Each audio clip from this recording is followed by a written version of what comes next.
السلام عليكم ورحمة الله وبركاته. إن الحمد لله نحمده ونستعينه ونستغفره ونعوذ بالله من شرور أنفسنا ومن سيئات أعمالنا. من يهده الله فلا مضل له ومن يضلله فلا هادي له، وأشهد أن لا إله إلا الله وحده لا شريك له، وأشهد أن محمدا عبده ورسوله. أما بعد، فإن خير الحديث كتاب الله، وخير الهدي هدي محمد صلى الله عليه وسلم، وشر الأمور محدثاتها، وكل محدثة بدعة، وكل بدعة ضلالة، وكل ضلالة في النار. فأعوذ بالله السميع العليم من الشيطان الرجيم من همزه ونفخه ونفسه. بسم الله الرحمن الرحيم. يا أيها الذين آمنوا اتقوا الله حق تقاته ولا تموتن إلا وأنتم مسلمون. يا أيها الناس اتقوا ربكم الذي خلقكم من نفس واحدة وخلق منها زوجها وبث منهما رجالا كثيرا ونساء، واتقوا الله الذي تساءلون به والأرحام إن الله كان عليكم رقيبا. يا أيها الذين آمنوا اتقوا الله وقولوا قولا سديدا يصلح لكم أعمالكم ويغفر لكم ذنوبكم، ومن يطع الله ورسوله فقد فاز فوزا عظيما. أما بعد، أعوذ بالله من الشيطان الرجيم. بسم الله الرحمن الرحيم. قال النبي صلى الله عليه وسلم في حديث صحيح: من أصبح منكم آمنا في سربه معافا في جسده عنده قوت يومه فكأنما حيزت له الدنيا. اللهم انفعني بما علمتني وعلمني ما ينفعني وزدني علما. اللهم إني أسألك علما نافعا ورزقا طيبا وعملا متقبلا. رب زدني علما. آمین. تمام قسم کی تعریف، کبریائی، بڑائی، حمد و ثنا اس رب العالمین کے لیے لائق و زیبا ہے جو ہمارا خالق، مالک، پالنہار، مدبر اور منتظم ہے. انگنت درود و سلام ہو تمام انبیاء کی ذات بابرکت پر، بالخصوص آخری نبی جناب محمد رسول اللہ صلی اللہ علیہ وسلم کی ذات گرامی پر، جن کی محنتوں، کوششوں اور کاوشوں کی وجہ سے آج ہم لوگ اسلام کی سائے میں زندگی بسر کر رہے ہیں، صلی اللہ علیہ وسلم. پیارے بزرگوں، نوجوان ساتھیوں، پیارے بچوں اور خواتین ملت، آج کے جمعہ خطبہ میں اب لوگوں کے سامنے جس موضوع کو لے کر کھڑا ہوا ہوں وہ موضوع ہے وطن سے محبت کا اسلامی تصور. کیا ہم وطن سے محبت کر سکتے ہیں؟ شریعت اسلامیہ میں اس کی دلیل کیا ملتی ہے؟ یقین مانیے سب لوگ، انسان جہاں پر پیدا ہوتا ہے، جس جگہ پر وہ جنم لیتا ہے، وہ وہاں سے محبت کرتا ہے. فطری طریقہ ہوتا ہے، انسان کو اس جگہ سے لگاؤ ہو جاتا ہے، پیار اور محبت ہو جاتی ہے.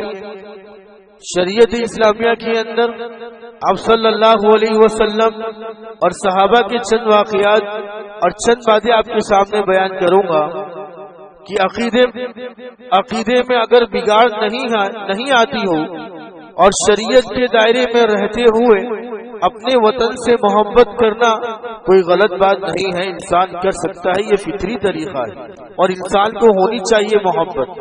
کیوں؟ میں آپ کو بتاؤں، جس جگہ پر ہم رہتے ہیں، جس جگہ پر ہم بستے ہیں، اللہ تعالیٰ نے اگر اس جگہ کو امن والی جگہ بنایا ہے، آرام سے ہم لوگ جیتے ہیں، صبح اور شام ہمارے آرام سے ہوتے ہیں، آمد و رفت، آنا جانا آرام سے ہوتا ہے، خرید و فروخت، لین دین، بیچنا اور خریدنا، یہ ساری چیزیں آرام سے ہوتی ہیں، تو اس سے بڑی نعمت کوئی نہیں ہے. یہ اللہ تعالیٰ کی بہت بڑی نعمت ہے. اللہ تعالیٰ نے ہمیں بہت ساری برکتوں سے نوازا ہے، بہت بڑی نعمت سے نوازا ہے. آپ صلی اللہ علیہ وسلم کی صحیح حدیث ہے، اس بات کو آپ صلی اللہ علیہ وسلم نے بڑے اچھے انداز میں فرمایا کہ کوئی انسان اگر اچھے سے امن والے شہر میں رہتا ہے، مقیم ہے. کوئی انسان اس کے پاس اتنی غذا ہے کہ وہ ایک دن کا گزارا کر سکتا ہے، وہ امن کے ساتھ صبح کرتا ہے، اور وہ اس کا جسم اللہ تعالیٰ نے تندرستی کے ساتھ وہ صبح کرتا ہے، تو گویا کہ اللہ تعالیٰ نے پوری دنیا اس کے دامن میں سمٹ کر دے دی، پوری دنیا سمٹ کر دے دی. اب صلی اللہ علیہ وسلم کا بیان ہے من اصبح منکم آمنا فی سربہ، سربہ کہتے ہیں قبیلے کو، قوم کو، گھر کو. اگر کوئی انسان اپنے قبیلے میں، اپنی قوم میں، اپنی سوسائٹی میں، اپنے وطن میں امن کے ساتھ صبح کرتا ہے، شانتی کے ساتھ صبح کرتا ہے، اس کے دل میں خوف نہیں ہوتا ہے، اس کے دل میں ڈر نہیں ہوتا ہے، بالکل اطمینان کے ساتھ صبح کرتا ہے، معافن فی جسدہ، اس کا جسم تندرستی کی حالت میں وہ صبح کرتا ہے، عنده قوت یومہ، اور اس کے پاس ایک دن کے برابر کی غذا ہوتی ہے، فکأنما حیزت لہ الدنیا، تو اللہ تعالیٰ نے اس کے دامن میں دنیا سمیٹ دی. یہ اللہ کے نبی صلی اللہ علیہ وسلم کا بیان ہے. جائز ہے میرے بھائی، بہت بڑی نعمت ہے. دوسری بات آپ کے سامنے رکھوں، آپ صلی اللہ علیہ وسلم کو مکے سے بہت زیادہ محبت تھی. آپ صلی اللہ علیہ وسلم انتہا محبت کیا کرتے تھے مکے سے. مثال آپ کو دینا چاہتا ہوں، جب آپ صلی اللہ علیہ وسلم پر پہلی وحی نازل ہوتی ہے اور آپ صلی اللہ علیہ وسلم گھبرا کر اپنی بیوی حضرت خدیجہ رضی اللہ تعالیٰ عنہا کے پاس آتی ہے. مائی خدیجہ رضی اللہ تعالیٰ عنہ آپ صلی اللہ علیہ وسلم کی حالت دیکھ کر بہت سارا علاج کرتی ہے اور بہت سارے یعنی نمونے آپ کے سامنے رکھ دیتی ہے. یہ کیا جائے، آپ کو چادر اڑا دیتی ہے، آپ پر پانی چھڑک دیتی ہے، اور ایک تجویز یہ کرتی ہے مائی خدیجہ رضی اللہ تعالیٰ عنہ آپ صلی اللہ علیہ وسلم کو، جو اس وقت کے عالم تھے، عیسائی عالم تھے، چچا زاد بھائی تھے، نوفل کے پاس لے کر جاتے ہیں. اور آپ صلی اللہ علیہ وسلم جب نوفل کے پاس جاتے ہیں اور پوری کہانی اور یہ پورا واقعہ آپ کے سامنے بیان کرتے ہیں، اور نوفل یہ جملے کہتے ہیں هذا الناموس الذي انزل على موسى، یہ تو وہی فرشتہ ہے جو موسیٰ کے لیے آیا کرتا تھا اور موسیٰ پر وہی لے کر آتا تھا. یا لیتنی فیہا جزعا، ایک کاش کہ میں اس وقت نوجوان ہوتا. یا لیتنی اکون حبا حین یخرجک قومک، ایک کاش کہ جس وقت تمہاری قوم تمہیں مکے سے نکالے گی تو اس وقت میں تمہارے ساتھ حاضر ہوتا، تمہارے ساتھ ہوتا. کاش وہ بوڑھے ہو چکے تھے اور اپنی امید ظاہر کر رہے تھے نوفل، اور آپ صلی اللہ علیہ وسلم کو بتا رہے تھے کہ کاش تمہاری قوم تم جب یہاں سے تمہیں نکالے گی تو میں تمہارے ساتھ تمہارا ساتھ دیتا. تو آپ صلی اللہ علیہ وسلم کو بڑا تعجب ہوتا ہے، میری قوم مجھ سے نکالے گی. او مخرجیہم، یہ جملے تھے آپ صلی اللہ علیہ وسلم کے. نوفل سے بار بار پوچھتے گئے میری قوم مجھے یہاں سے نکالے گی، میری قوم مجھے یہاں سے نکالے گی، یہ میرا شہر ہے، یہ میرا آبائی شہر ہے، میرے والد صاحب یہاں پر تھے، میرے دادا یہاں پر تھے، میرے پردادا یہاں پر تھے، خانہ کعبہ کی خدمت کیا کرتے تھے، اور یہ میری قوم مجھے یہاں سے نکالے گی. نوفل کہتے کہ ہاں، جو بھی حق لے کر آیا ہے اور جو نبی بن کر آیا ہے انہیں ہجرت کرنی پڑی ہے. یہ آپ صلی اللہ علیہ وسلم کو سمجھاتے گئے ہیں. امام سہیلی رحمت اللہ علیہ ایک عالم ہے، بڑے عالم ہے، اس حدیث کی تشریح میں لکھتے ہیں آپ صلی اللہ علیہ وسلم کا تعجب کرنا، اپنے شہر سے نکالنے پر تعجب کرنا، گویا کہ آپ صلی اللہ علیہ وسلم کو اپنے شہر مکہ سے بہت زیادہ محبت تھی اور شدت کے ساتھ آپ چاہتے تھے. یہ آپ صلی اللہ علیہ وسلم کا طریقہ تھا. تیسرے نمبر پہ آپ صلی اللہ علیہ وسلم مکے میں رہنا چاہتے تھے. اللہ کے نبی صلی اللہ علیہ وسلم کو مکے سے محبت تھی. جب ہجرت کرنے لگے حضرت عبداللہ بن عباس رضی اللہ عنہما فرماتے ہیں جب آپ صلی اللہ علیہ وسلم ہجرت کرنے لگے اور ہجرت کرنے کے بعد جب مکے کی حد ختم ہو جاتی ہے اور مدینے کی حد شروع ہو جاتی ہے، آپ صلی اللہ علیہ وسلم اس حد پر کھڑے رہے اور کھڑے ہونے کے بعد اللہ کے نبی مکے کی طرف چہرہ کر دیا اور یہ جملے کہے ما اطیبک من بلدتک، اے مکہ تو بڑا ہی اچھا شہر ہے، تیرے ساتھ رہنا بڑا اچھا لگا. وَأَحَبَّكَ إِلَيَّ أَحَبَّكِ إِلَيَّ، اے مکہ میں دل سے تجھ سے محبت کرتا ہوں، تیری محبت میرے دل میں رچ بس گئی ہے۔ وَلَوْلَا أَنَّ قَوْمِي أَخْرَجُونِي مِنْكِ مَا سَكَنْتُ غَيْرُكَ، ایک کاش کہ میری قوم مجھے یہاں سے نہ نکالتی مکہ، یقین مان میں تیری گودی میں پلتا، میں یہاں پر رہتا، میں مکے جانے کی مکے سے دور جانا یہ میرا دل نہیں چاہتا ہے۔ یہ آپ صلی اللہ علیہ وسلم کے الفاظ سے مکے کی طرف آپ صلی اللہ علیہ وسلم چہرہ کر رہے تھے، اور آپ صلی اللہ علیہ وسلم یہ جملے فرما رہے تھے، اے مکہ میں تجھ سے بہت زیادہ محبت کر رہا ہوں اور میرا جانے کا دل نہیں کرتا ہے، لیکن کیا کرے میری قوم مجھ سے یہاں سے نکال رہی ہے اور مجھے جانا پڑ رہا ہے، ہجرت کرنی پڑ رہی ہے۔ محبت تھی آپ صلی اللہ علیہ وسلم کو۔ اتنا ہی نہیں، آپ صلی اللہ علیہ وسلم ہجرت کر کے مدینہ آئے تو مدینہ سے بھی بڑی محبت تھی آپ صلی اللہ علیہ وسلم، کیونکہ آپ صلی اللہ علیہ وسلم وہاں پر رہتے تھے، بستے تھے وہاں پر، بڑی محبت کرتے تھے آپ صلی اللہ علیہ وسلم۔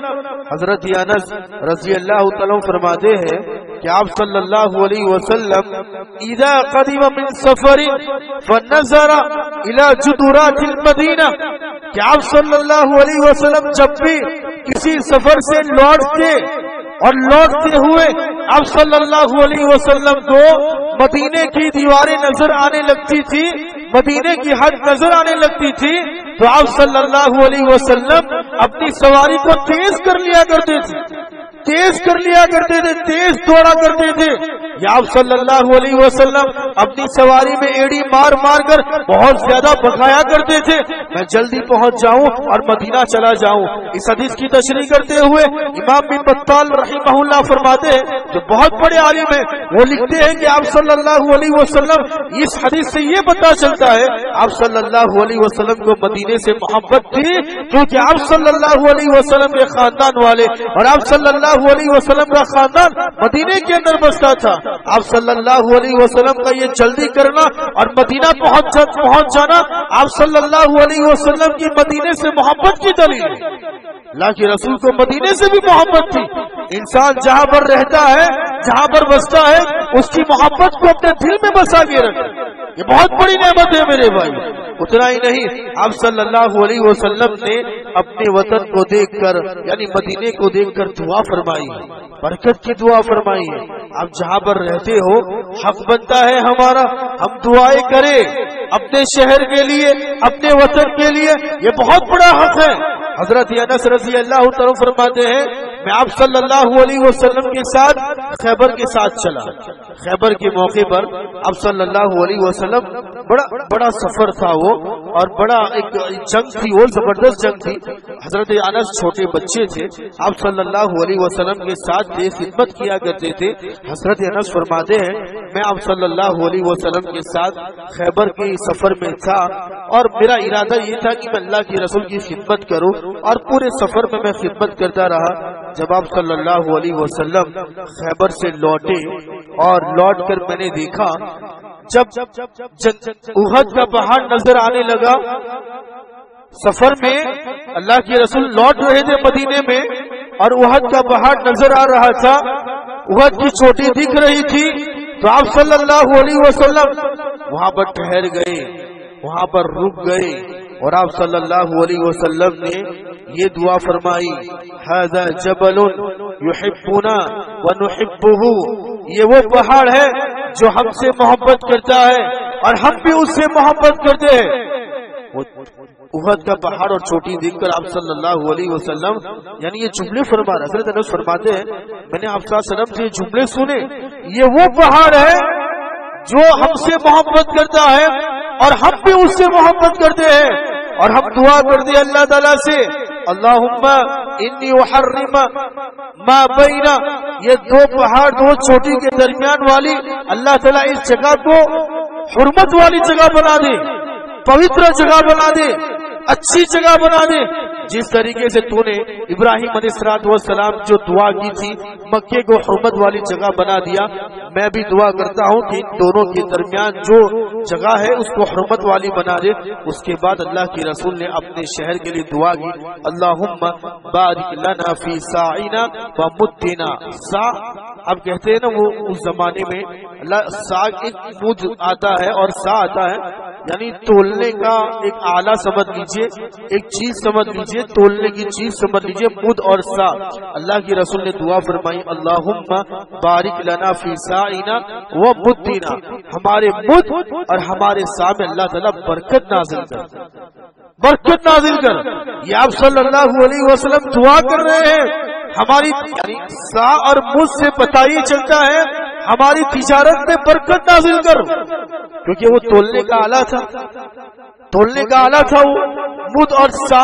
تو آپ صاحب فرمایا کہ ہماری تجارت میں ہمارے مد میں برکت دے، ہمارے سا میں برکت دے۔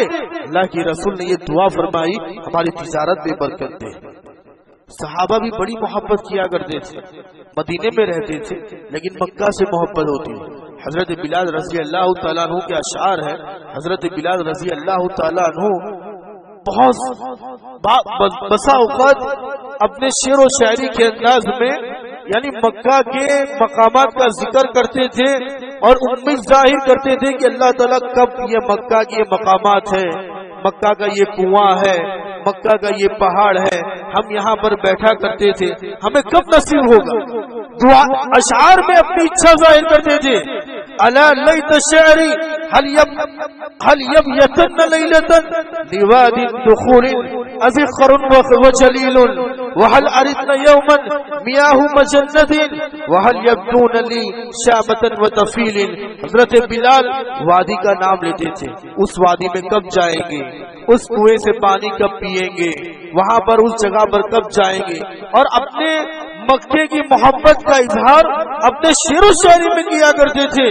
تو آپ صلی اللہ علیہ وسلم حضرت عائشہ سن لیے حضرت بلال یہ شعر و شاعری کر رہے تھے، حضرت عائشہ نے اس بات کا ذکر اب صلی اللہ علیہ وسلم سے کیا۔ اللہ کے نبی بلال کی زبان میں نے یہ سنی، وہ مکے سے محبت ظاہر کر رہے تھے، تو آپ صلی اللہ علیہ وسلم نے دعا فرمائی اللہم حبب الینا المدینہ کحبنا مکہ او اشد۔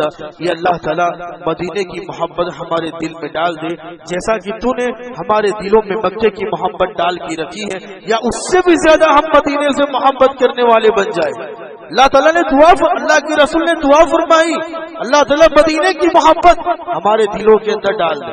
وطن کی محبت ہونی چاہیے۔ آخری بات، وطن کی مٹی آپ جانتے ہیں شفا ہوتی ہے، بخاری کی روایت، وطن کی مٹی اللہ کی مدد سے شفا ہوتی ہے۔ دیکھیے رقیہ کرنے کے بہت سارے طریقے، رقیہ یعنی دم کرنے کے بہت سارے طریقے۔ ایک طریقہ بخاری کی روایت میں آپ کے سامنے بیان کر رہا ہوں۔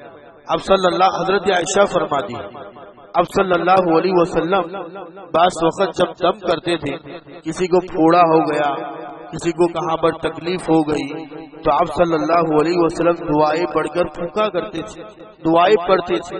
اور ایک طریقہ اللہ کے رسول کا یہ تھا، مائی عائشہ فرماتی ہے اللہ کے رسول دم کر کے یہ دعا پڑھتے تھے، دم کرتے تھے اور اپنی شہادت کی انگلی سے اپنا تھوک لگاتے تھے، اور تھوک لگانے کے بعد مٹی لگاتے تھے، ایسے مٹی لگاتے تھے، ایسے تھوک لگاتی تھی، پھر مٹی لگاتے تھے، اور پھر تھوک اور یہ مٹی جو ہوتی تھی اس کو اللہ کے رسول پھوڑے پہ لگا دیتے تھے، یا جہاں پر جو دم کرنے آیا ہوتا ہے اس پر لگا۔ حضرت عائشہ فرماتی یہ دعا پڑھتے تھے، تربت ارضنا وریقت بعضنا یشفی سقیمنا باذن ربنا۔ اب صلی اللہ علیہ وسلم اپنی شہادت کی انگلی سے زمین کو تھوک لگاتے تھے، پھر زمین پر رگڑتے تھے، اور پھر اللہ تعالیٰ سے دعا کرتے تھے کہ اللہ تعالیٰ تیری اجازت سے اور اگر تو چاہتا ہے تو اس مریض کو، اس بیمار کو اچھا کر دے، اور لگا دیتے۔ بخاری کی روایت، اس حدیث کی لمبی تشریح ہے، اس میں یہ بھی بیان کیا گیا کہ ایک رقیہ کرنے کا طریقہ ہے، دم کرنے کا طریقہ ہے، اور انسان اپنی وطن کی مٹی کے اندر اللہ تعالیٰ نے شفا رکھی ہے، اللہ تعالیٰ شفا دینے والا ہے، وہ اس طریقے سے دم کر سکتا ہے۔ بہت ساری باتیں بیان کی گئی ہے۔ آخری بات، بعض باتیں میں آپ کے سامنے رکھنا چاہتا ہوں۔ دیکھیے کل 15 اگست تھی اور میں نے دیکھا بہت سارے لوگ اپنے وطن کی محبت ظاہر کر رہے تھے، اچھی بات ہے، لیکن یہ ظاہر میں بعض وقت ایسا ہوتا ہے کہ ہم اسلام کے دائرے سے نکل جاتے ہیں، بہت ساری ایسی باتیں کرتے ہیں جو شریعت نے اجازت نہیں دی ہے۔ نہیں کرنی چاہیے. سب سے پہلی بات یہ خیال کرنی چاہیے اللہ اور اس کا رسول پہلے نمبر پہ، ان سے محبت پہلے نمبر پہ ہونی چاہیے. اس کا معنی یہ ہے اللہ نے جو آدیش دیے ہیں، اللہ کے رسول نے جو آدیش دیے ہیں، ان کی خلاف ورزی نہیں ہونی چاہیے. وطن کی محبت میں شرکیہ عمل نہیں ہونے چاہیے. وطن کی محبت میں شرکیہ قوالیاں نہیں ہونی چاہیے.